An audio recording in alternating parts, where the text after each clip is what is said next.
வணக்கம். நாம் சாதாரணமாக சந்திக்கிற சில பேர் ரொம்ப பெரிய மெசேஜ் கொடுத்துட்டு போயிடுவாங்கன்னு நாம் நிறைய பதிவு பண்ணியிருக்கோம். அந்த மாதிரியான ஒரு பதிவு தான் இதுவும். நம்ம நண்பர் அனுப்புனது கேளுங்க. வெளியில் எங்கேயோ போகணும்னு சொல்லிட்டு கால் டாக்ஸி புக் பண்ணியிருக்காங்க. வண்டியும் வந்தாச்சு. ஃபஸ்ட்டு நம்ம நண்பருடைய கவனத்தை ஈர்த்தது வண்டிக்கு பின்னாடி எழுதியிருந்த வாசகம். நம்ம ஊர்லெல்லாம் வண்டிக்கு பின்னாடி நிறைய வாசகங்கள் எழுதியிருப்பாங்க இல்லையா, அதுதான். டக் ஆர் ஈகிள் யூ டிசைட். வாத்தா கழுகா நீங்க முடிவு பண்ணுங்க அப்படின்னு இருந்தது. ரொம்ப இன்ட்ரெஸ்டிங்காகவும் இருந்தது. அடுத்து அவருடைய கவனத்தை ஈர்த்தது கிளீனா இருந்த அந்த கார். டிரைவரே வந்து கதவை திறந்து உட்கார சொல்றாங்க. ரொம்ப அருமையான டிரைவிங். கேட்ட கேள்விக்கு மட்டும் தெளிவான பதில். பொதுவாகவே நம்ம வண்டி ஓட்டுற நிறைய டிரைவர்ஸ் கொஞ்சம் இறுக்கமாக தான் இருப்பாங்க. பயணம் முடிந்தவுடன் அவங்க யாரோ நம்ம யாரோ அப்படிங்கிற கண்ணோட்டத்தோடு தான் இருப்பாங்க. ஆனால் இவர் ரொம்ப வித்தியாசமானவர். ரொம்ப கண்ணியமாகவும் நட்போடவும் இருந்தார். பட்டதாரியும் கூட. அந்த டிரைவர் கிட்டவே நம்ம நண்பர் கேட்டாரு, நீங்க எப்பவுமே இப்படிதானா? ரொம்ப நல்லா பேசுறீங்க. மற்ற டிரைவர்ஸ் எல்லாம் கொஞ்சம் இறுக்கமாக தான் இருப்பாங்க, சரியா பேசவே மாட்டாங்க அப்படின்னு கேட்டாங்க. அதுக்கு அந்த டிரைவர், இல்லை சார், நானும் மற்றவங்க மாதிரி தான். ரொம்ப இறுக்கமாக தான் இருப்பேன், சரியா பேசவே மாட்டேன், பயங்கரமாக கோவப்படுவேன்.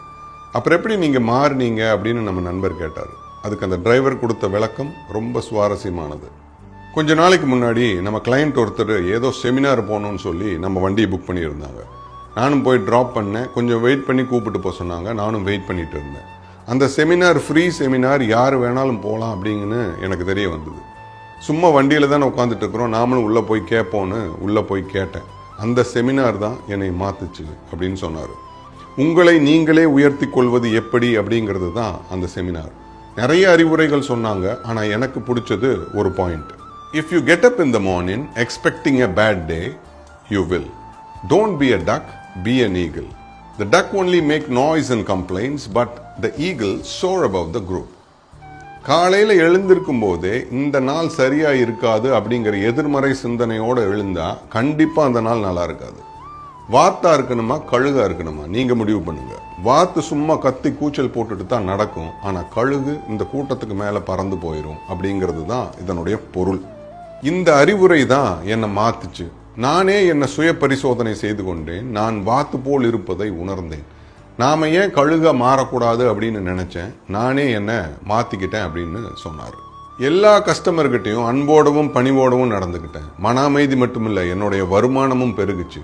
இப்ப நம்ம வண்டி ரொம்ப பிஸி.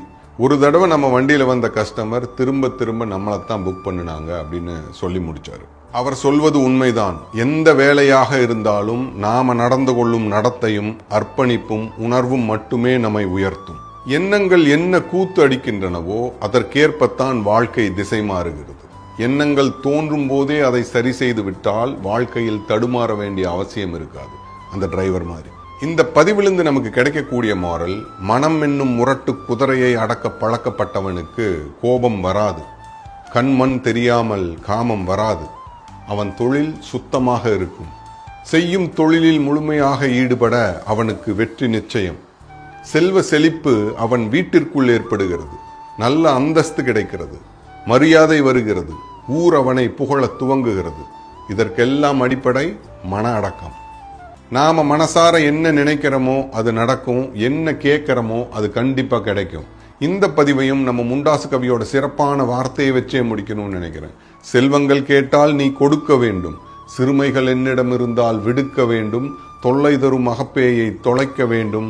துணை நின்று நின்னருளை தொடரச் செய்தே நல்வழி சேர்ப்பித்து காக்க வேண்டும். My name is Niyas Basheer.